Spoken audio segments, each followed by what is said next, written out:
Voilà, on est aujourd'hui le mardi 13 avril et le 29 Nissan. On reprend, on résume, on complète les cours qui ont été commencés sur Parshat Tazria. Donc il est clair que le cours qui a été donné hier, vous imaginez qu'il a, Baruch Hashem, déclenché un véritable tsunami de questions sur le site ou d'une autre manière.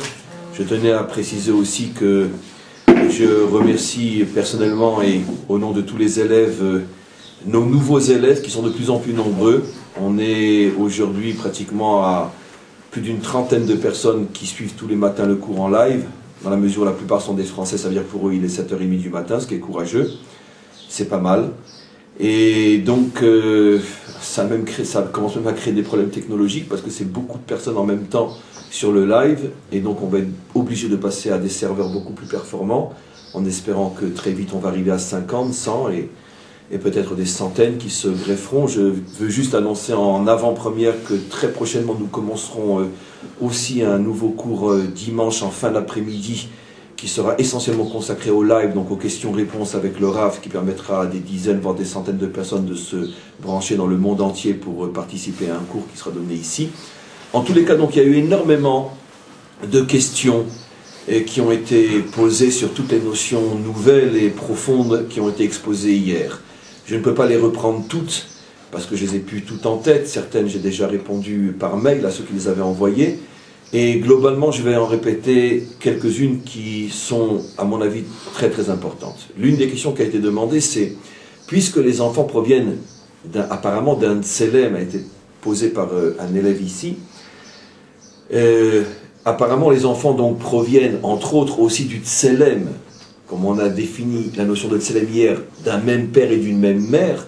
Comment se fait-il qu'on voit, surtout dans une famille nombreuse, que les enfants sont tellement différents les uns des autres, au point des fois de n'avoir pratiquement aucun point de ressemblance, pourtant ils proviennent d'un même père et d'une même mère.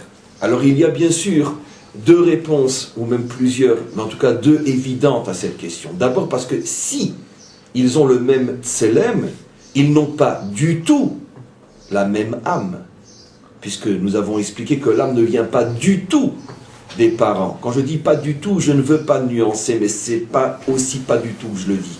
Mais en tous les cas, dans notre explication, on peut se contenter de dire pas du tout. Donc l'âme ne vient pas du tout des parents. C'est le maître du monde qui décide. Vous imaginez bien que le maître du monde peut très bien décider d'envoyer des âmes dans la même famille qui appartiennent à des catégories nishmatiques, des catégories spirituelles qui n'ont rien à voir les unes avec les autres.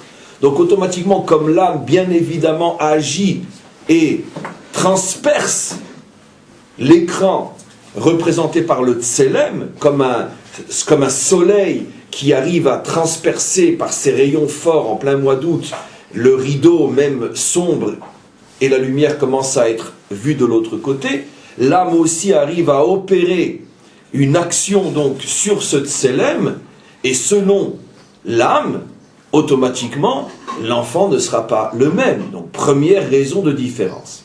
Deuxième raison de différence, au niveau du tselem lui-même, car nous avons indirectement répondu à cette question hier, en expliquant que le tselem n'est pas produit que par le père et la mère, mais aussi par les générations qui précèdent, dans la mesure où le père lui-même a ses propres parents, qui ont donc agi sur son propre tselem qu'il transmet maintenant à ses enfants. De même, la mère a ses propres parents, et les parents des parents ont leurs propres parents. Et donc, il y a plusieurs générations qui interviennent dans la construction du tselem d'un enfant. Pour être très global, sans nuancer, le tselem est façonné par 3 générations, c'est-à-dire ce qu'on appelle le grand-père, l'enfant le père, son fils et son petit-fils, la mère, son fils et son petit-fils. Ce sont les 3 générations qui sont considérées d'après la Torah, et surtout d'après la Torah, comme étant l'atome familial. Une famille, ce n'est pas seulement le père et les parents et les enfants. Une famille, c'est en vérité 3 générations. C'est-à-dire que l'influence s'établit, se propage sur 3 générations. Ce que j'ai été véritablement se transmet à mes enfants, mais se transmet aussi, d'une manière plus diluée bien sûr, mais se transmet aussi à mes petits-enfants. Ce qui veut dire que moi aujourd'hui, qui suis le fils de mon père et le petit-fils de mon grand-père, j'ai en moi énormément d'influences qui ont confectionné mon tselem. Mon père, ma mère, les parents de mon père, les parents de ma mère, les parents des parents de mon père et les parents des parents de la mère. Et tout ça, ce sont des équilibres de force qui vont confectionner un tselem à un moment donné, qui fait que d'un enfant à un autre, ça va complètement changer, parce qu'il se peut que le père, au moment où il a conçu ce fils, c'est surtout, on pourrait dire, son propre tselem bien sûr, plus le tselem de son propre père, et, on va dire, de sa grand-mère qui a agi, alors que pour sa fille ou pour un autre fils, la répartition des influences va se faire d'une manière différente. Et pareil du côté de la mère. Donc vous imaginez toutes les combinaisons possibles et inimaginables. Ce qui veut dire que même si on avait 1000 et 2000 enfants, il y a tellement de combinaisons possibles. Si quelqu'un est un petit peu fort en maths, il voit que c'est un problème exponentiel. Les combinaisons sont tellement énormes, elles sont sans doute de l'ordre de plusieurs milliers, puisqu'il y a 3 générations et plusieurs personnages. Donc automatiquement, même si on avait 10 000 enfants, on peut très bien imaginer qu'il n'y en a pas un qui ressemblerait à un autre. Qu'est-ce qui crée la combinaison? Qu'est-ce qui crée la combinaison? Alors, on va y arriver. Ce qui crée la combinaison, je l'explique maintenant. Tu as devancé la question, mais encore une fois, je ne peux en aucun cas tout expliquer. Et là, j'ouvre aussi une autre parenthèse. Généralement, les cours que l'on donne, et à plus forte raison un cours comme hier, ne peut en aucun cas répondre à toutes les questions possibles et inimaginables sur un cours pareil. Mais par contre, je pense, c'est pédant de le dire, mais je l'affirme, pas seulement je le pense, que toutes les clés sont données dans un cours pareil pour que toutes les questions puissent trouver une réponse. Simplement qu'il faut écouter, réécouter, voire même plusieurs fois ce cours pour arriver à extraire toutes les clés de la compréhension, et avec ces clés, on peut arriver à répondre à toutes les questions que peut suggérer un cours pareil. Mais c'est sûr que au niveau visible, au niveau de ce qui est dit, il est absolument impossible de répondre clairement et facilement à toutes les questions qu'évoque un cours pareil. Simplement, encore comme je viens de le dire, les clés sont cachées dans le cours, il faut les extraire, ceci par le fait d'écouter. Donc je reviens maintenant à cette question. Qu'est-ce qui fait que les combinaisons sont différentes? Les combinaisons sont différentes pour 2 raisons essentielles, dont l'une a été le sujet d'une question qui est revenue énormément de fois depuis le cours d'hier. D'abord, on ne fait pas des enfants au même âge. On ne fait pas des enfants forcément au même endroit. On ne fait pas des enfants dans les mêmes conditions mentales, morales, spirituelles, matérielles, etc. Bekitsour, un homme fait des enfants, un homme, une femme font des enfants pendant 10 ou 15 ans. C'est clair que pendant 10 ou 15 ans, ils vont passer par des états psychologiques qui n'ont souvent rien à voir les uns avec les autres. Or, nous savons tous, ce qui est une évidence, c'est que l'homme, c'est pas le nez et les oreilles, l'homme, c'est ce qu'il y a dedans. Et ce qu'il y a dedans change énormément. On a énormément changé entre 24 ans ou 25 ans quand on a fait notre premier enfant et quand on en a 45 et 50. À plus forte raison si entre-temps on a changé de pays. À plus forte raison si on est venu de Paris à Jérusalem. Ce sont des transformations, des bouleversements tellement inimaginables que les enfants qu'on va faire à Jérusalem peuvent en aucun cas être les mêmes que ceux qu'on va faire à Paris. C'est absolument impossible. Parce qu'on n'a pas le même âge, on n'a pas les mêmes dispositions et conceptions et tout ce que vous voulez. Donc automatiquement, selon la manière dont les parents se présentent au moment de la conception, ils vont donc, consciemment ou non, mettre en place toute une série de combinaisons qui vont créer le tselem des enfants, et ces combinaisons ne peuvent en aucun cas être les mêmes. C'est absolument impossible. Maintenant, il y a encore un autre facteur qui rentre en ligne de compte. Ça aussi, ça a été une question très importante qui a été demandée depuis hier. J'ai évoqué hier, parce que je vous dis que les clés se trouvent déjà dans le cours, j'ai évoqué hier le fait que, on pourrait dire, un des moments décisifs, pas déterminants, dans le sens d'être déterminé, Chas Shalom, j'expliquais qu'il n'y a pas de détermination chez nous, mais un moment décisif dans la conception de l'enfant, c'est la conception elle-même. C'est-à-dire comment qu'on le conçoit. Et donc, c'est clair que le tselem, je ne veux pas parler de pourcentage, je ne vais pas dire à 80, 60, 70%, parce que ça va évoquer des notions qui sont fausses, complètement fausses par rapport à ce que je veux dire, donc je préfère rester dans le vague, mais disons que la manière dont on conçoit l'enfant joue énormément dans ce qui va sortir. Et donc, on pourrait même imaginer que les mêmes parents, pratiquement dans une même situation, bon, il y a forcément 9 mois ou 1 an d'écart, mais même si on imagine que la situation des parents n'a pas énormément changé en 1 an, ils sont au même endroit, le même niveau moral, spirituel, matériel, les mêmes fréquentations, les mêmes tout ce que vous voulez, et qu'il n'y a pas de gros changements entre les parents qui ont fait le fils Shimon et les mêmes parents qui ont fait le fils Réhouven, il n'y a que 1 an d'écart entre les deux. Malgré tout, la différence peut être énorme entre les enfants. Pourquoi ? Parce que tout simplement, les conditions de conception ne sont pas les mêmes. Parce qu'on n'aime pas de la même manière, on ne ressent pas de la même manière. Physiquement et moralement, une union ne ressemble jamais à une autre. Et automatiquement, l'union va déterminer aussi la manière dont le tselem va être fait. Donc c'est ce qui fait qu'effectivement, il y a tellement de paramètres qui rentrent en ligne de compte que nous, on ne peut expliquer, on ne peut comprendre que très globalement comment se fait le tselem, mais dans les détails du tselem, il n'y a bien sûr que le maître du monde qui, lui, vu côté Dieu, est parfaitement au courant de toutes les combinaisons qui se sont faites, qui se sont opérées pour arriver à cette personne-là.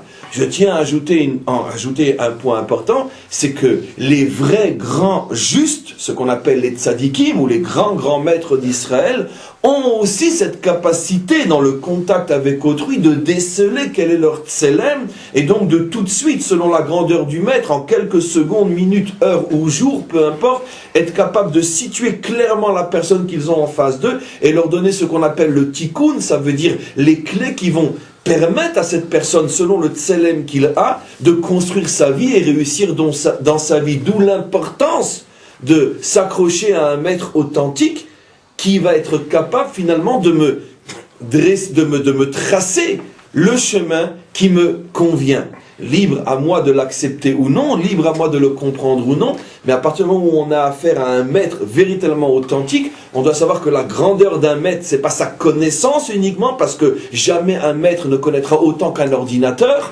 Donc si ce n'est qu'un problème de connaissance, ça fait longtemps que les ordinateurs devraient diriger le monde, mais ce n'est pas qu'un problème de connaissance, c'est un problème, on pourrait dire, de compréhension de l'homme, compréhension de la vie, et à ce niveau-là, rien n'est plus nul et plus idiot qu'un ordinateur, comme on le sait. Donc, on revient maintenant à ce qu'on a expliqué hier. Je voulais, dans la continuité de ce qui a été expliqué, montrer, comme quand on a l'occasion de le faire, le montrer une fois de plus, le génie inimaginable de notre langue, et comme on le fait à chaque fois, mettre en évidence une fois de plus combien et comment il est absolument impossible de comprendre la Torah en dehors de sa langue, et combien cette langue prouve que la Torah est d'origine divine. Tellement les mots de cette langue contiennent une sagesse unique. En hébreu, on retrouve dans 2 mots toutes les notions que nous avons expliquées sur, par exemple, hier, l'os, qui est la partie donnée par le Père, c'est-à-dire traduit dans le sens du tselem, ce qu'on appelle la force de la pensée, la marshava. Nous avons expliqué hier que la pensée est la dimension osseuse de l'homme, à son origine, à sa racine bien sûr, et nous avons expliqué hier que la chair, tout ce qui est donc la chair, est représentée dans sa dimension première par la parole. Et on a expliqué hier que l'os et la chair, qui ensemble font le corps, la pensée et la parole sont le tselem qui lui est confectionné par le père et la mère, le père apportant la dimension osseuse, la pensée, et la mère apportant la dimension parlante, que j'ai appelée aussi la dimension sensible, la chair, la stabilité et la sensibilité. Ce qui est extraordinaire, c'est qu'en hébreu, on retrouve exactement ces notions-là, dans le fait que dans l'os, il y a de la moelle, et la vie de l'os, c'est la moelle. Comment dit-on moelle en hébreu? Mohar, le cerveau. C'est inimaginable, c'est extraordinaire. L'os, c'est le etsem aussi, mais c'est maintenant qu'il faut le dire. Et c'est justement parce que l'énergie de l'os, c'est le mohar. Donc, le même mot en hébreu pour désigner la moelle et désigner la réflexion, la pensée, l'intelligence, mohar, les mochot, les gens intelligents. Et donc, le même mot pour désigner, pour bien nous faire comprendre que la structure osseuse symbolise la pensée qui a pour but d'apporter la stabilité. D'où l'os va s'appeler d'un autre nom qui n'a rien à voir avec le mot os, qui est le etsem. On traduit etsem par os, mais etsem ne veut pas dire os, etsem veut dire l'essence. Donc, finalement, c'est quoi un os en hébreu? C'est du mohar dans du etsem. Regardez le génie de notre langue. Du mohar dans du etsem. De l'intelligence qui permet d'obtenir de l'essence. C'est-à-dire donc, l'essence c'est quelque chose qui ne se détruit pas. L'essence des choses, c'est le substrat indestructible. Grâce au mohar, donc grâce à cette stabilité osseuse sur le plan psychologique, moral et spirituel, l'homme atteint un niveau essentiel, rien ne peut le détruire. Donc on retrouve dans le mot lui-même en hébreu tout le cours d'hier. Mais c'est pas fini. On a expliqué que la chair, bassar, représente la parole. Or, il y a un mot en hébreu qui désigne la parole dans le sens le plus parole du terme, puisque parole c'est transmettre, c'est parler. Levaser, bessora, c'est le mot bassar. La racine du mot bessora, c'est bassar. Comment se fait-il qu'en hébreu, lorsque quelqu'un fait un discours, il annonce quelque chose, donc c'est la parole par excellence, on dit qu'il apporte une bessora, il est mevaser, qui est donc le mot bassar. Quel est le lien entre le mot bassar et le mot parler? Eh bien, le lien, c'est tout le cours d'hier.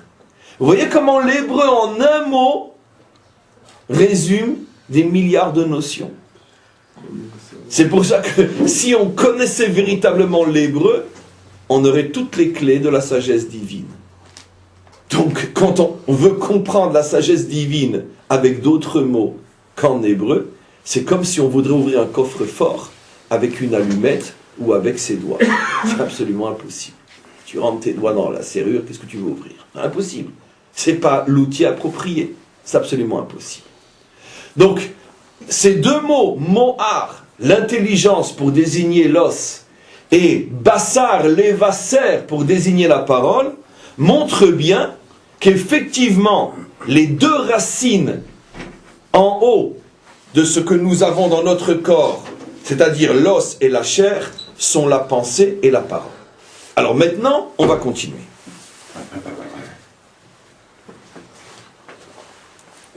Tout le problème de la tsara'at, on ne lira pas beaucoup de textes pendant ces cours parce que toutes les notions sont tellement vastes que je préfère les dire oralement et puis après chacun d'entre nous pourra les insérer dans le texte.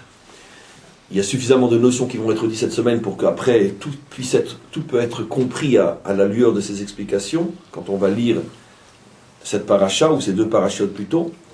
On sait tous que le problème donc de la tsara, de ces taches blanches qui apparaissent sur la peau, sur la chair,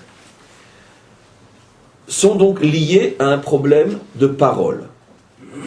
Puisque d'après le sens premier, ça veut dire à un premier niveau de compréhension, nos maîtres expliquent que celui qui parle mal, celui qui abîme sa bouche, celui qui fait du lachon hara, je traduis selon le sens de ce que je viens de dire, lachon hara, une mauvaise parole, je n'ai pas forcément dit médisance, parce que là aussi, c'est une grave erreur. On traduit tout le temps le lachon hara par le seul mot médisance, ce qui est extrêmement réductif, parce que c'est vrai que la médisance est l'expression la plus négative d'une mauvaise parole, mais le lachon hara, ce n'est pas que la médisance. C'est une mauvaise parole.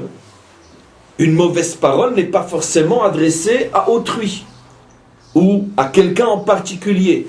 La mauvaise parole, c'est une mauvaise manière de parler. Ce qui veut dire donc que des paroles de désespoir, des paroles de découragement, des paroles tristes, des paroles d'énervement, même si elles ne visent pas quelqu'un en particulier, même si elles ne font pas de mal à quelqu'un en particulier, ces paroles-là sont bien sûr aussi inclus dans ce que nous appelons lachon hara, un langage négatif.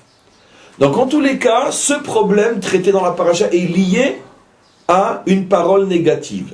Si c'est lié à une parole négative, selon les clés et les décodages que nous possédons, c'est donc lié à la dimension féminine, puisque la parole est liée à la dimension féminine, et donc on comprend bien pourquoi finalement l'apparition de ce problème va être sur la chair, sur la peau, selon l'expression du premier verset, Vehaya be'or besaro, et il y aura sur la peau de sa chair les negat saraat.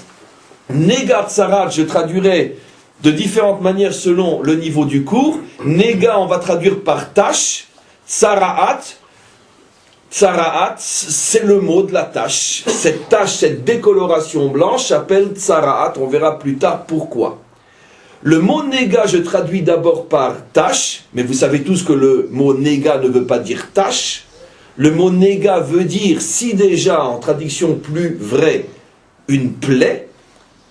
Pourquoi? D'où je le sais? Ben c'est de cette manière que sont appelés aussi les coups qui ont été donnés en Égypte, des négaïm gdolim, de grands coups, de grandes plaies. D'ailleurs, dans toutes les langues, en particulier dans la nôtre, on traduit les 10 plaies.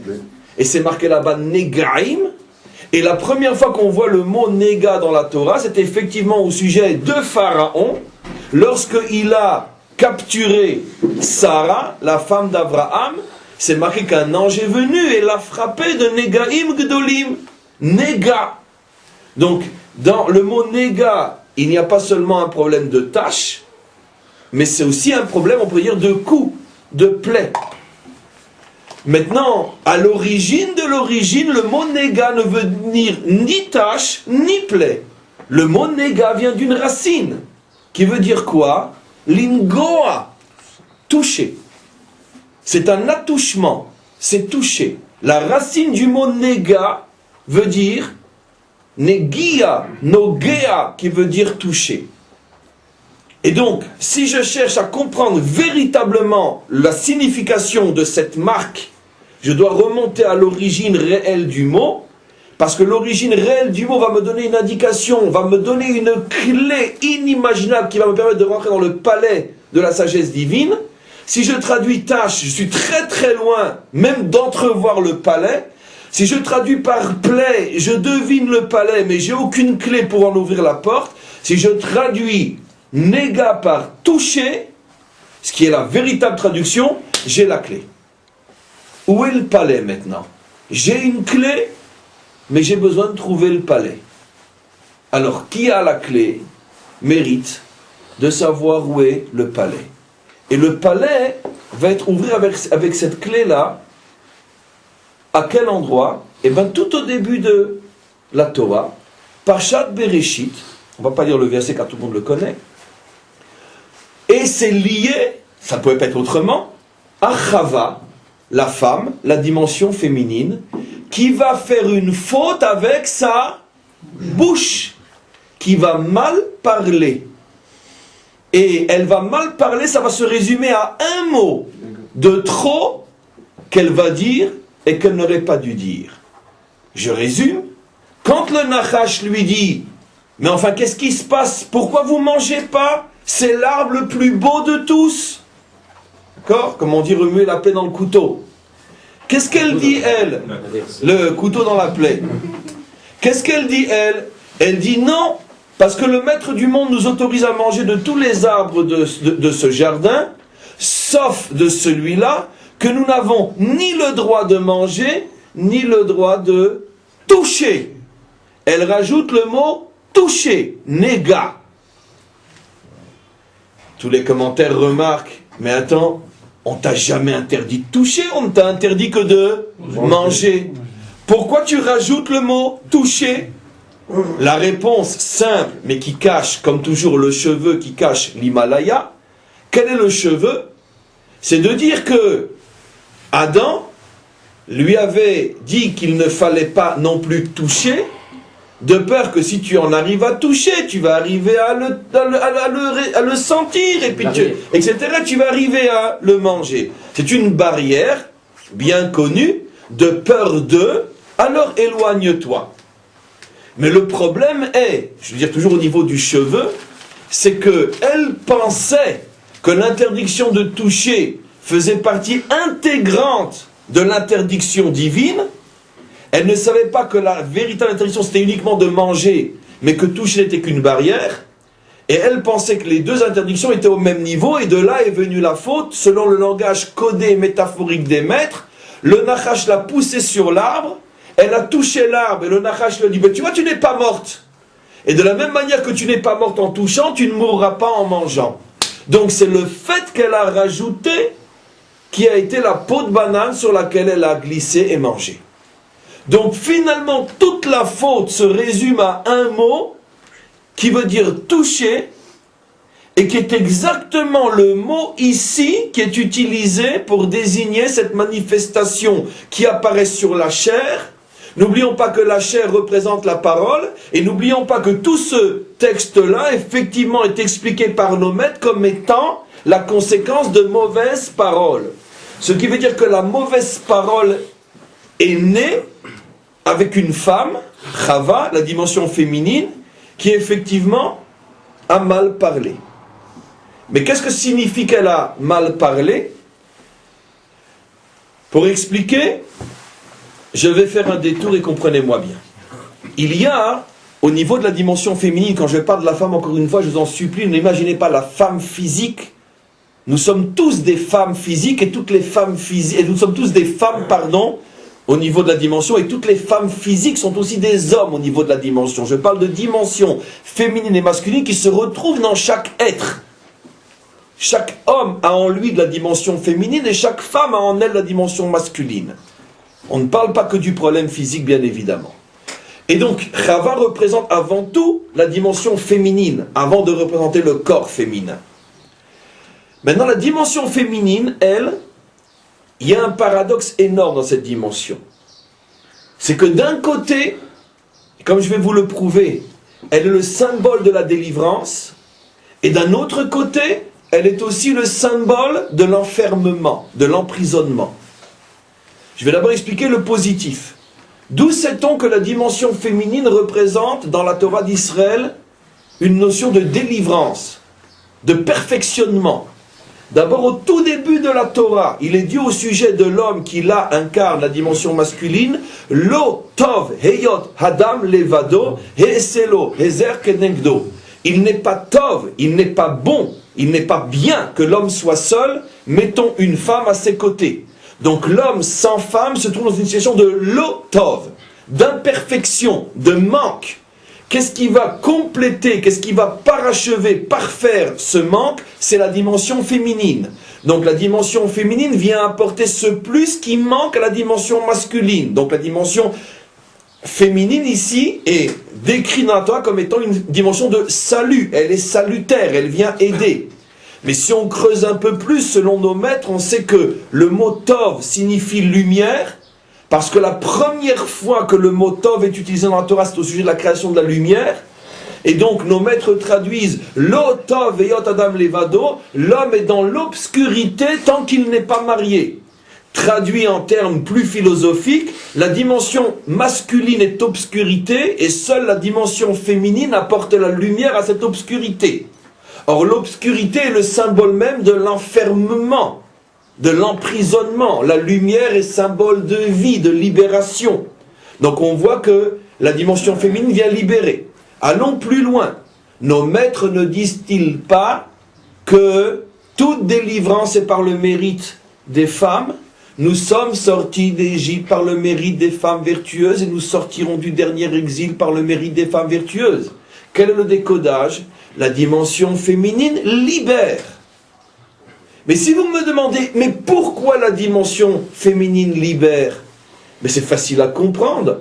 On le voit dans l'essence même du féminin, puisque c'est elle qui donne la vie. Qu'est-ce qu'il y a comme acte plus libérateur que d'accepter de voir son corps déchiré pour donner la vie? Ce n'est pas une preuve que la dimension féminine est la matrice de la liberté? D'ailleurs, comment qu'on dit en français une femme qui va accoucher? Comment?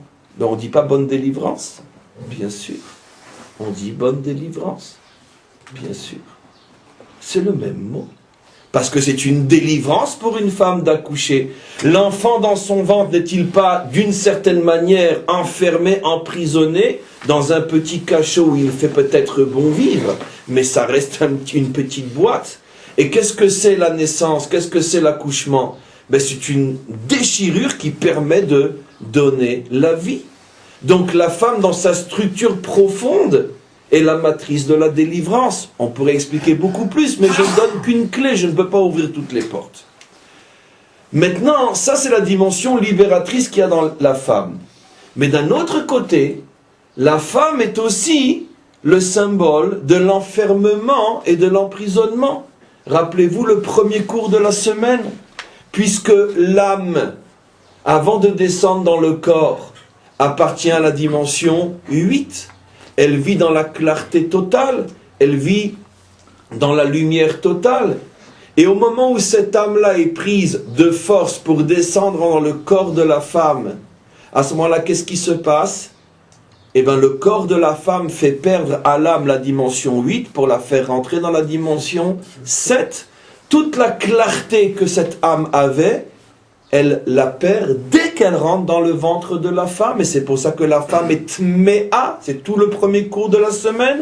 Elle est fermée pendant 7 jours après l'accouchement, parce qu'elle a été responsable involontairement de l'enfermement, de l'emprisonnement du chiffre 8 à l'intérieur de la dimension 7, de l'âme éclairée dans le corps obscur.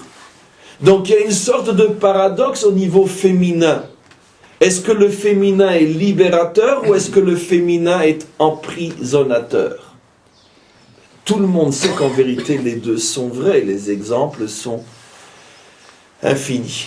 Mais allons plus loin. On retrouve ce paradoxe, mes amis, dans le mot néga lui-même. Et ça, je pense que beaucoup d'entre vous le savent. Qu'est-ce que révèle le Zohar Kadosh sur le mot néga, qui veut dire donc la tâche, la plaie, l'attouchement? Le mot néga, dit le Zohar Kadosh, c'est les mêmes lettres à l'envers que le mot oneg. Oneg qui veut dire plaisir, mais plaisir, j'aime pas la traduction, mais on est limité puisqu'on parle en français, plaisir on va dire spirituel. La preuve, comment s'appelle le Shabbat? Oneg Shabbat. On ne dit pas en français le plaisir du Shabbat. D'ailleurs, d'abord en français, ne vous inquiétez pas, il n'y a pratiquement aucun mot pour dire le mot oneg. Oneg, c'est un sentiment de plénitude, de bonheur intense, de bonheur profond, de délice, tout ce que vous voulez, mais spirituel. Le mot jouissance, non. Le mot jouissance, c'est une patinoire. On va dans le décor avec le mot jouissance, puisque c'est tout le contraire. Le mot jouissance est appliqué justement pour tout le contraire. Donc c'est une sorte, on va dire, plénitude inexplicable d'un bonheur profond et intérieur. Et c'est pour ça que les plaisirs du Shabbat sont appelés Oneg Shabbat. Maintenant, qu'est-ce que dit le Zohar? Le mot néga, c'est les lettres à l'envers du mot oneg. Ce qui veut dire quoi? Ce qui veut dire que tu avais au départ le oneg et il s'est transformé en néga. On commence à avancer, à comprendre ce qui se passe. Tu étais dans quelque chose de très haut qui s'appelle oneg et tu descends dans quelque chose de très bas qui s'appelle néga. Maintenant, on va voir comment tout ça c'est lié à la parole, comment c'est lié au féminin, etc. Mais donnons un exemple simple de oneg et néga. Un exemple que j'ai déjà donné des centaines de fois dans ces cours et que tout le monde peut ô combien facilement comprendre. La plupart d'entre nous ne sont pas nés dans une famille pratiquante et la plupart d'entre nous n'ont pas respecté Shabbat pendant des années, voire même des décennies, même si ce n'est que 2 ou 3 décennies. La plupart d'entre nous ne respectaient pas Shabbat, comme des millions d'autres juifs dans le monde, et la plupart d'entre nous, le samedi, d'accord, c'était le jour où on allait kiffer le foot, le tennis, le golf, le cinéma, les sorties, les garçons, les filles, tout ce que vous voulez, peu importe. C'était un véritable plaisir à l'époque, car toute la semaine, on attendait ce week-end, on mettait de l'argent de côté pour pouvoir se payer les plaisirs de cette fin de semaine. Très bien. Maintenant, grâce à Dieu, entre-temps, on a tous évolué, on s'est mariés, on a une femme, des enfants, et nous nous retrouvons à la table du Shabbat. Imaginez-vous que, à la table du Shabbat, quand on est tous en famille, toque quelqu'un à la porte, cette expérience, on l'a déjà apportée dans le cours, et nous disent, voilà, tu prends 1000 milliards d'euros, qui sont encore un petit peu plus forts que le dollar, 1000 milliards d'euros si tu viens tout de suite avec moi en voiture pour aller voir le dernier match de foot. Je pense que tous autour de cette table lui demanderont, mais dans quelle langue tu parles? Je ne te comprends pas. Et si vraiment on comprend ce qu'il dit, ben on aura tellement pitié de lui que on ne saura pas comment lui répondre. Comment tu peux penser que je puisse, pour 1000 milliards d'euros, aller voir un match de foot quand je suis avec ma femme et mes enfants réunis à la table d'un Shabbat? Il n'y a pas de place dans la sensibilité d'un juif pour même se poser la question, est-ce que ça vaut la peine ou non? Pourquoi? Mais parce qu'il est en état de oneg, il est en état de percevoir un plaisir extrêmement élevé, indéfinissable, que seule l'âme juive peut ressentir, qui fait que tout autre plaisir, 1000 milliards de dollars pour aller voir le mondial, non seulement il me paye, en plus c'est pour le mondial, 1000 milliards de dollars, je le perçois comme une néga. C'est le contraire du plaisir, une véritable plaie. C'est intéressant parce qu'en français, le plaisir, plaie, c'est comme en hébreu, néga, oneg. C'est la même notion, le plaisir. Dans chaque plaisir, il faut faire attention, il se glisse une plaie.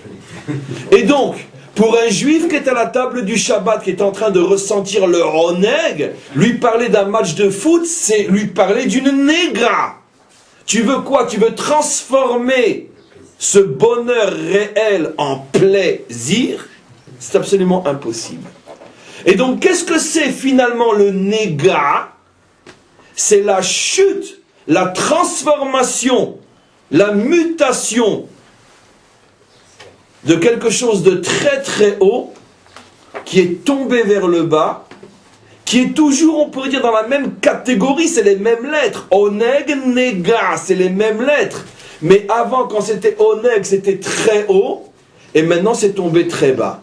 Ce qui veut dire que celui qui, en pleine table de Shabbat, irait vers ce genre de plaisir, eh bien il passe de oneg à néga. Tout celui, maintenant ça c'est l'exemple bateau, parce qu'il ne nous concerne pas, j'espère. Mais dans la vie de tous les jours, cet exemple étalon est bien sûr une clé qui nous permet de comprendre énormément de problèmes que nous vivons. Combien de fois par jour, et voire même par heure, nous sommes confrontés à ce problème où nous pourrions être dans une situation de oneg, et on sacrifie le oneg, on transforme le oneg en néga. Et bien tout simplement, si quelqu'un, vous allez rire bien sûr, c'est fait exprès, est en train d'écouter ce cours, qui est un véritable oneg, et tout d'un coup le téléphone sonne, et il comprend que c'est son ou sa secrétaire qui lui demande d'urgence de venir au travail et il y va, et bien il transforme le oneg en néga. Ce problème-là, nous le vivons tous les jours, moi le premier. On est constamment confronté à cette situation où on pourrait vivre un niveau de oneg qui est transformé en néga. On va voir bien sûr comment qu'on y arrive. Et bien c'est exactement, c'est un coup de fil, absolument. Oui, c'est pour ça d'ailleurs qu'on dit un coup de fil, absolument. Et donc c'est exactement la même notion oneg-néga que 8-7. Qu'est-ce que fait la femme lorsqu'elle conçoit? Elle prend une âme, sauf que là, elle n'est pas responsable. Bien que oui, elle est responsable, dans le sens qu'elle est femme, fille de Chava, qui elle est la première responsable. Donc, qu'est-ce qu'elle fait? Elle prend une âme qui est au niveau du 8, qui est dans le Oneg d'en haut, pour faire descendre cette âme dans un corps de chair qui ne va plus ressentir que le plaisir, qui est une véritable plaie, Nega. La traduction en vérité de Nega, avec les décodages aujourd'hui, vous serez autorisé à dire que la traduction du mot Nega, c'est plaisir. C'est une plaie, c'est ça. Plaisir charnel, jouissance. C'est ça la Nega. Et donc ça commence par le fait de faire descendre une âme qui en haut n'était sensible qu'à des plaisirs du type Oneg, et qui maintenant que cette âme est dotée d'un corps, elle ne ressent plus que les plaisirs. Le Oneg s'est transformé en Nega. Vous voyez bien que c'est lié à la dimension féminine. Mais d'un autre côté, nous avons expliqué que la dimension féminine est extrêmement libératrice. C'est ça le paradoxe. Puisque nous sommes sortis d'Égypte et de la délivrance finale par le mérite des femmes. La femme apporte le Tov, la lumière à l'homme. La femme se libère et libère au moment où elle donne la vie, au point qu'elle est prête à se sacrifier, à se déchirer pour donner la vie. Est-ce qu'il y a une proclamation de liberté plus grande que accepter de souffrir pour qu'un autre puisse exister? Donc la femme est la liberté par excellence. Donc pourquoi ce paradoxe? Alors maintenant, on va le retrouver au niveau de la parole. Puisque l'origine de tout ce problème-là, c'est la parole.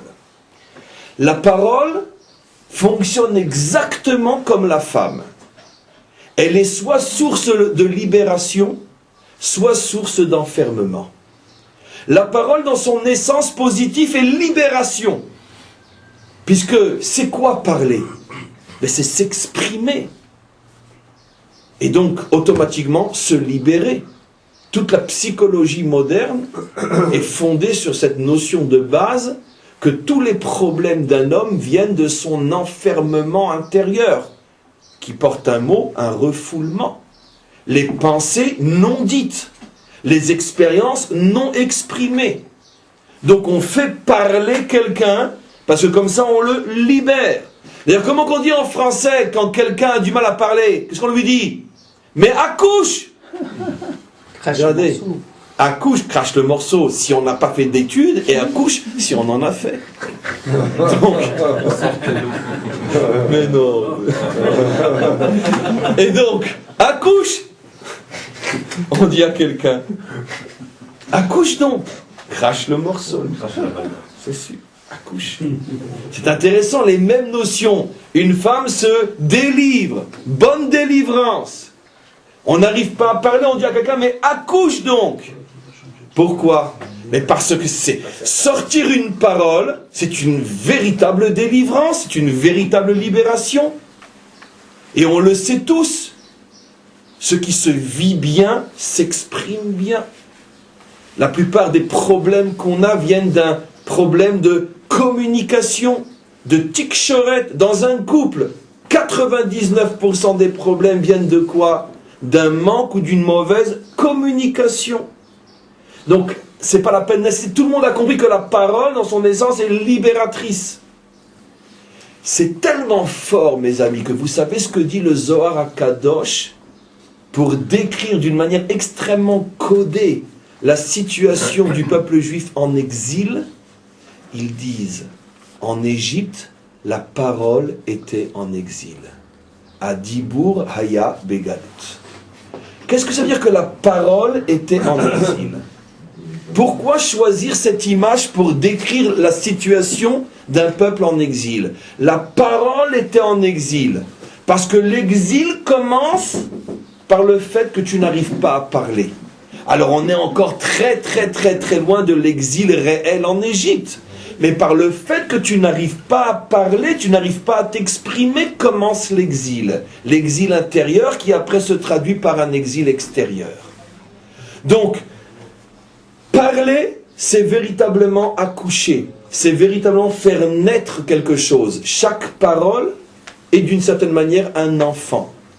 D'une certaine manière, un orateur ou d'une autre manière, un écrivain, tout celui qui produit des paroles accouche d'un projet, met au monde des livres, met au monde des enseignements qui sont ses véritables enfants. Puisque la parole est un enfant en tant que tel. Donc, dans ce concept-là, la parole est libératrice. Et vous comprenez maintenant pourquoi aussi la parole s'appelle Bassar, l'évassaire. Parce que comme la chair qui permet de ressentir les plaisirs du monde, une parole positive permet à celui qui parle positivement de ressentir un bonheur intense, profond, qu'aucun autre bonheur au monde ne peut équivaler. Équivaler, on dit ? Ne peut équivaloir. Personne, aucun plaisir au monde ne peut monter au niveau du plaisir que procure, mais c'est plus un plaisir, c'est un bonheur intense que procure. Je ne parle pas forcément de transmettre un cours. Parler entre deux êtres, s'exprimer, communiquer. C'est le plus grand de tous les bonheurs. De tous les bonheurs. Vous savez, il y a une phrase qui est dite dans un autre contexte, mais qui est ô combien vraie dans le contexte du cours aujourd'hui. Une phrase du Talmud qui, comme je dis tout le temps quand je la rapporte, est à mon avis la couronne de tout le Talmud. Le Talmud dit la chose suivante. Quand nous étions jeunes, ma femme et moi, et que nous nous aimions, on dormait sur une planche et on avait de la place. Avec le temps et l'usure, on dort dans le lit d'un roi et on se sent à l'étroit. Ça, c'est une phrase du Talmud. Qu'est-ce que le Talmud, la sagesse de toutes les sagesses, veut dire? Il veut dire qu'en vérité, quand on était jeune et qu'on s'aimait, qu'on se parlait, on avait de la place. Parce que la parole est libératrice. Parce qu'un couple qui s'aime est un couple qui se parle. Mais avec le temps, on n'a plus rien à se dire. Même dans le lit d'un roi, on se sent à l'étroit. Parce que manque de communication, on est enfermé. C'est tous l'histoire de ce couple relativement âgé qui invite à sa table un autre couple relativement âgé. Les deux 30 ans de mariage. Alors, les gens qui sont invités voient que l'autre, le maître de maison, toutes les 5 minutes, ma chérie, ma colombe, ma tendresse, oh qu'est-ce que c'est bon, et oh, ma lumière, le diamant de ma vie, etc.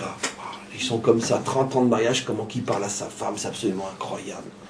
À la fin du repas, l'invité devant son corps, il dit ah, mais comment tu fais? Quelle est la recette? 30 ans de mariage, ma colombe, ma chérie, mon diamant, ma merveille. Il lui dit tais-toi imbécile, je ne me rappelle plus comment qu'elle s'appelle. Et donc, vous comprenez, c'est aussi une forme de communication. Ma colombe, ma chérie, mais il a oublié son nom, parce qu'il a commencé à lui reparler que le soir où il a eu des invités. Donc, dans un couple pareil, vous imaginez que même si on vit dans un château, on se sent à l'étroit. Mais dans un grenier, quand on s'aime, on a l'impression qu'on est dans un château. Pourquoi? Parce que la parole est libératrice. La parole, elle est large. Ça, c'est la dimension positive de la parole. Mais d'un autre côté, qu'est-ce que nous révèle la Torah? C'est que la parole négative, elle enferme l'homme dans une étroitesse jusqu'à l'étouffement et l'étranglement total. Tsar. Je vais expliquer que le mot tsaraat est intraduisible. C'est le nom de cette maladie. Mais en vérité, bien sûr, vous imaginez un nom dans la Torah qui n'a pas un sens. Que signifie tsaraat? C'est un mot composé de 2 mots. Tsar, première et dernière lettre, c'est une des clés de lecture de la Torah qui est très connue. Quand tu veux comprendre un mot, regarde sa combinaison. Et très souvent, c'est un mot à l'intérieur d'un autre. Donc tu prends la première et la dernière lettre, c'est le mot tsar, étroitesse, étranglement. À l'intérieur, tu as le mot et, qui est le temps, le moment, l'instant. D'accord? Tsaraat, tu étrangles le temps. Ça veut dire que tu vis avec un sentiment d'être étranglé. Être dans le sens du temps qui passe. Chaque moment, chaque et, Aïn Tav, tu le vis comme un véritable étranglement. Tu rentres chez toi, tu te sens étranglé. Tu es dans ton bureau, tu te sens étranglé. Partout où tu vas, tu te sens étranglé. Il n'y a plus de communication. Tu ne peux plus t'exprimer. C'est ça, tsaraat. Tu prends le temps et tu l'étrangles. D'où ça vient ce phénomène? Par le fait que tu parles mal. On expliquera encore beaucoup plus profondément, bien sûr, on est presque à la fin de ce cours. Par le fait que tu parles mal, tu étrangles le temps et automatiquement, tu vas rentrer dans ce phénomène décrit ici par la Torah. Mais plus encore, faisons une analogie entre la parole libératrice et le oneg, et la parole mauvaise et le néga, tsaraat, le temps étranglé. Si tu es un homme qui parle bien, bien avec un très très très grand B, avec tout ce que ça inclut, et on verra dans les prochains cours. Si tu es un homme qui parle bien, alors tu vas être sensible à ce niveau de bonheur qui s'appelle oneg. Mais si tu es un homme qui parle mal, tu vas descendre dans le genre de plaisir qu'on appelle plaisir, néga. Et ça va de pair. Plus un homme est à la recherche de plaisir physique et charnel, et plus il souffre d'un étranglement du temps. Et c'est pour ça qu'il a besoin de ces sensations pour ne pas crever. Ça va toujours ensemble. Oneg, une bonne bouche. Néga, une mauvaise bouche. C'est clair. Vous voyez quelqu'un qui est un grand jouisseur, vous pouvez être sûr, il est tellement malheureux que rien au monde ne peut le satisfaire. Pourquoi ça va ensemble, on expliquera. Pourquoi la mauvaise bouche m'enferme dans un sentiment d'étranglement qui me pousse à me droguer de plaisir charnel. Quel est le lien entre les deux? On verra. Mais en tous les cas, on commence à avoir une description extraordinaire de ce qui se passe. Néga, le contraire de oneg. Sur la chair, le plaisir physique, qui provient d'une déformation du dibour, de la parole, liée à la dimension féminine, liberté ou enfermement. Et je terminerai juste le cours d'aujourd'hui en expliquant maintenant un peu plus, pour introduire le cours de demain, ce qui se passe avant de passer aux questions des dizaines de personnes qui, en même temps que nous, suivent ce cours à l'extérieur, comme je l'ai dit au début du cours. Qu'est-ce qui se passe? Pourquoi c'est Chava, la dimension féminine, qui a fauté avec sa bouche? Qu'est-ce qui s'est passé? Elle faute avec sa bouche parce que, justement, comme dans son essence, la dimension féminine est liberté et libératrice, automatiquement, la liberté, ce qu'elle supporte le moins, c'est l'emprisonnement, c'est d'être enfermé. Prenez un oiseau, vous voulez l'enfermer dans une cage, c'est sûr qu'il va terriblement en souffrir. Vous voyez, on n'arrive pas sur le site, il y a trop de monde qui est en train d'écouter le live et on n'arrivera pas sur le site aujourd'hui. Il va y avoir plus d'une quarantaine de personnes et on ne peut plus arriver sur le live, il y a des problèmes. Bon, on va attendre à voir. En tous les cas, une personne qui dans son essence aspire à la liberté, enferme-la et tu vas provoquer un choc, un déséquilibre, à ne pas supporter. Le premier type d'enfermement, c'est quoi? C'est l'interdit. Ne fais pas. Quelqu'un qui a une nature soumise, quelqu'un qui a une nature, on pourrait dire, soumise. Ne va pas à droite, ne va pas à gauche, ne fais pas ci, ne fais pas ça. De toute façon, il n'a pas tellement d'exigence et d'envie dans sa vie. Il est d'un tempérament soumis. Mais quelqu'un qui a une nature libre, sauvage, infinie, dis-lui ne fais pas, tu vas provoquer chez lui un volcan de révolte. C'est la dernière chose qu'il ne faut pas lui dire. Donc qui c'est qui va supporter le plus mal l'interdit de ne pas manger? C'est la dimension féminine ou la dimension masculine? La dimension féminine. Bien sûr, pour elle ça va devenir une phobie, une fixation, pardon. Comment tu peux m'interdire d'eux? Alors je suis une matrice de vie, je suis une matrice de délivrance. Comment tu peux donc m'interdire? Et donc c'est pour ça qu'on va voir, je crois qu'on y arrive, c'est pour ça qu'on va voir qu'elle va fauter au niveau de sa parole, et elle va montrer au niveau de sa parole qu'elle n'est pas en mesure d'accepter l'interdit. Et ceci de deux manières. Une qu'on a déjà expliquée, on y arrive, une qu'on a déjà expliquée par le fait qu'elle va rajouter un mot, et le fait que tu rajoutes montre qu'il y a une tension, d'accord, une exagération. Quand quelqu'un est en colère, il exagère. Tu es le plus nul des hommes. J'aurais jamais dû accepter, j'aurais dû écouter ma mère, sa belle-mère, tu penses bien. D'accord, c'est connu. Une exagération dans un moment de colère. Mais on le voit aussi d'une autre manière, c'est que... Et le fait que tu rajoutes... On le voit aussi d'une autre manière, c'est que dès le départ, elle a montré qu'elle se fixait sur cet interdit lorsqu'elle a dit au serpent que l'arbre interdit se trouve au milieu du jardin. Rappelez-vous, l'un des premiers cours de ce cycle du Chumash. On avait montré qu'il est dit nulle part que l'arbre interdit était au milieu. C'est elle qui dit qu'il est au milieu. Vous connaissez tous l'histoire de l'enfant, à qui tu permets 1, 2, 3, 4, 5, 6, 7, 8, 9, 10, tu lui interdis. Qu'est-ce qu'il dit à ses parents? Je peux jamais rien faire. 9 tu peux, 1 tu peux pas. Tu te fixes sur l'interdit et tu ne vois plus que ça.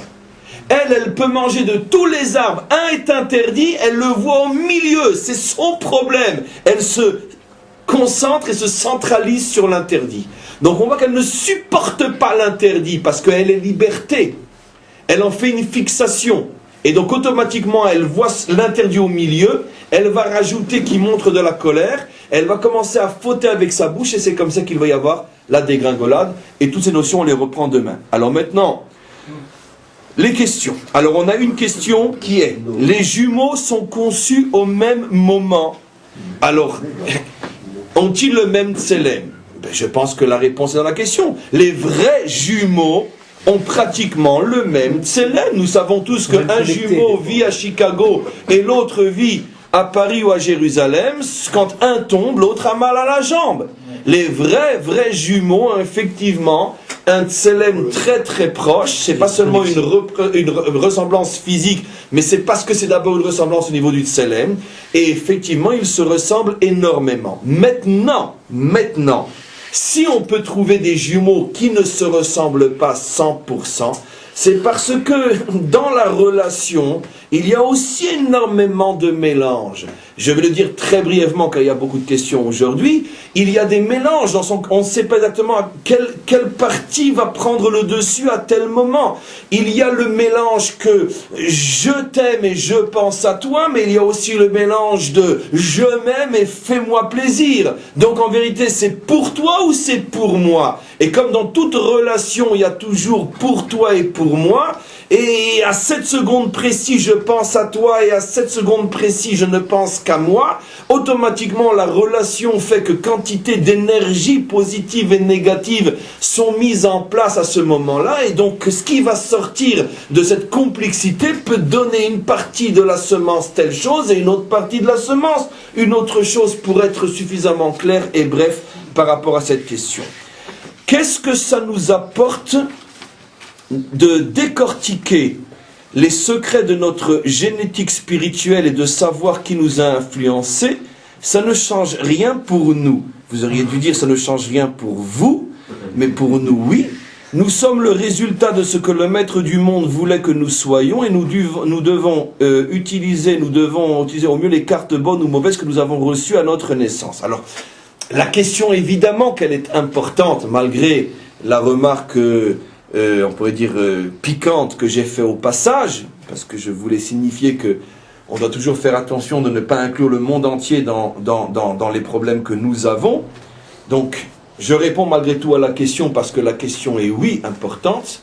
Bien sûr que c'est fondamental de savoir tout ça. Déjà, premièrement, c'est parce que si je n'ai pas encore fait d'enfant, déjà, et que je veux en avoir, pour tous ceux qui écouteront ce cours dans les générations à venir, peut-être qu'ils réfléchiront à 2 fois avant de savoir comment ils vont le faire et dans quelles conditions psychologiques, morales et spirituelles ils veulent décider des enfants qu'ils veulent mettre au monde. Si ce n'est que pour sauver peut-être des milliers d'enfants à venir de naître d'une manière un petit peu tordue au départ, ça valait déjà le coup. Deuxièmement, pour ceux qui en ont déjà et qui n'en auront plus, ce que je dis est très important aussi. Pourquoi? Parce que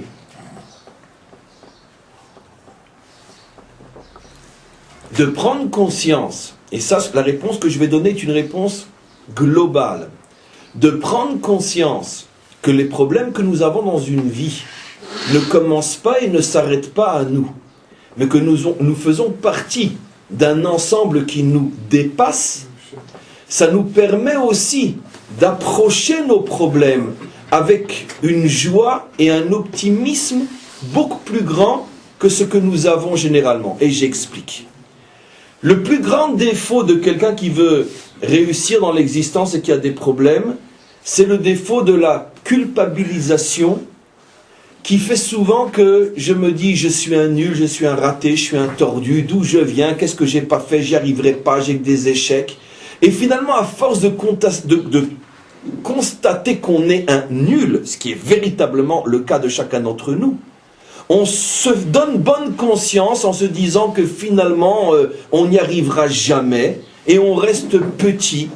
Et c'est la situation dans laquelle se trouve la plupart des hommes. Mais si je prends conscience que peut-être énormément de problèmes que je dois résoudre dans ma vie me viennent comme une sorte d'héritage des générations passées.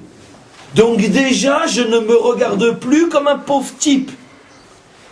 Parce que je ne suis pas le seul concerné dans mon problème. Mais surtout, et c'est ça la conclusion, c'est pour ça que la question est excellente, surtout, si je suis un homme de foi, je dois me dire que de la même manière que le maître du monde m'apporte dans ma vie présente des problèmes qui ne sont pas nés avec moi, il me donne aussi, dans ma vie présente, des forces qui ne sont pas que mes forces à moi. Donc j'ai une double raison de réussir. D'abord parce que je ne suis pas un pauvre type, et même si j'ai l'air d'un nul, c'est parce que je porte l'héritage de beaucoup d'autres nuls que moi dans la petite nullité. Et c'est pas moi le fautif, c'est ce que le maître du monde a décidé. Et deuxièmement, comme il est forcément juste, pour réussir, il me donne aussi des forces qui dépassent complètement mes propres limites. Donc si je veux, je peux réussir. Et comme j'ai le devoir de vouloir, je vais réussir. Et donc, je me regarde d'une manière qui est complètement différente. Aussi, et je termine, je pourrais dire quantité d'autres choses, ça me responsabilise aussi. Parce que peut-être que mon arrière-grand-père, mon grand-père et mon père, et en vérité, combien d'autres générations avant moi attendent que je me prenne moi en main, parce que mon père ne l'a pas fait, parce que mon grand-père ne l'a pas fait, et parce que mon arrière-grand-père l'a encore moins fait. Et peut-être que toutes ces générations, là où elles sont, attendent ma vie pour relever le défi de la construction de toutes ces âmes en attente. Et aussi tout ce qui va sortir de moi, si je me laisse aller. Mais je devrais rendre des comptes non seulement au maître du monde, mais à mon fils, à mon petit-fils, à mon arrière-petit-fils, et peut-être que à d'autres générations, même que ça se dilue, mais va savoir jusqu'à combien de générations ma nullité d'aujourd'hui va avoir des répercussions. Donc un homme qui prend conscience de ce qu'on explique, voit l'existence d'une manière complètement différente. C'est pas on pourrait dire, la vision égocentrique de mes problèmes, mon nombril. Non, je suis un maillon d'une chaîne gigantesque et je porte sur moi la responsabilité de tout un peuple à ce qui va sortir de moi. Et surtout, et je retermine par la phrase positive, j'ai aussi les forces de réussir puisque je suis l'héritier des problèmes mais aussi des forces de toutes ces générations. Je continue. Il y a à nouveau une question sur les jumeaux. Est-ce que les jumeaux ont le même tikkun? Bon, j'ai déjà répondu plus ou moins à cette question.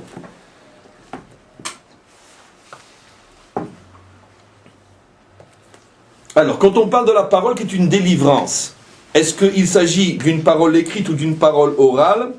J'ai déjà expliqué dans le cours, je l'ai dit explicitement, que c'était même une parole écrite. Un livre est aussi une parole.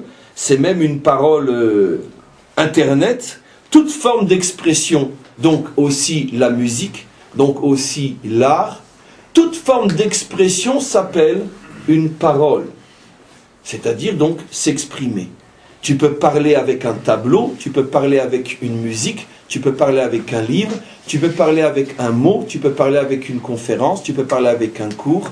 Tu peux aussi parler, et c'est écrit ce que je vais vous dire, tu peux aussi parler avec des signes. Ah, bien sûr. Des signes que tu te renvoies à toi-même. Vous savez que un des grands maîtres de la chassidoute a donné une clé inimaginable quand un homme se sent déprimé. C'est une clé que nous utilisons, que j'utilise souvent dans ce cours pour une autre raison, car, bon, Hachem, on n'est jamais déprimé, mais vous allez comprendre pourquoi je dis ça. Il dit, lui, en tous les cas, quand quelqu'un sent qu'il est vraiment déprimé, qu'il a des tensions énormes, eh bien, qu'il se mette devant une glace et qu'il commence à faire des clowneries, comme ça, jusqu'à ce qu'il se fasse rire. Et il rapporte des preuves du Zohar à Kadosh, que c'est une très très très grande mitzvah de faire des clowneries devant une glace jusqu'au point d'en rire soi-même quand tu sens que tu es sous des tensions et qui peuvent t'amener à la dépression. Et l'une des preuves qu'il rapporte, c'est le fameux roi David, qui est appelé dans le Zohar Bad Hana de Malka, le fou du roi. On a tous vu des films avec des fous de roi. C'est quoi le fou du roi? Mais quand le roi en peut plus, d'accord, on lui amène son fou qui va le faire rire. Et le bouffon. Et ben David était appelé le fou du roi. C'est quoi, dit le Zohar? Quand Hachem n'en peut plus de son monde et qu'il va le détruire, alors arrive David et il se met à faire des clowneries devant lui, il fait rire le bon Dieu et puis il oublie de détruire son monde. C'est bien sûr un code.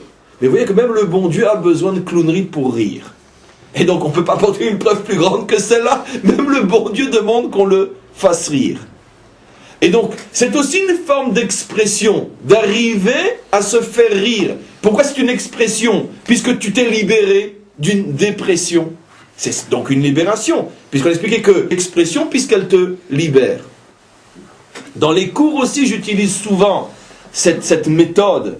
Peut-être aujourd'hui, je vous donne la raison pourquoi des fois on dit une blague, ou on rapporte une chanson française, ou on dit une bêtise, peu importe.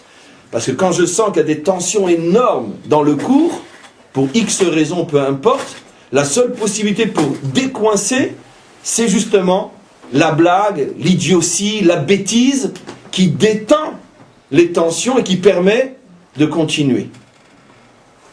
Cette chose-là, que j'explique, est dite explicitement dans le Talmud, sinon je ne me permettrai pas dans mes cours de rapporter des titres de chansons françaises, bien que le Talmud ne parle pas de chansons françaises bien sûr, mais moi c'est mon truc à moi.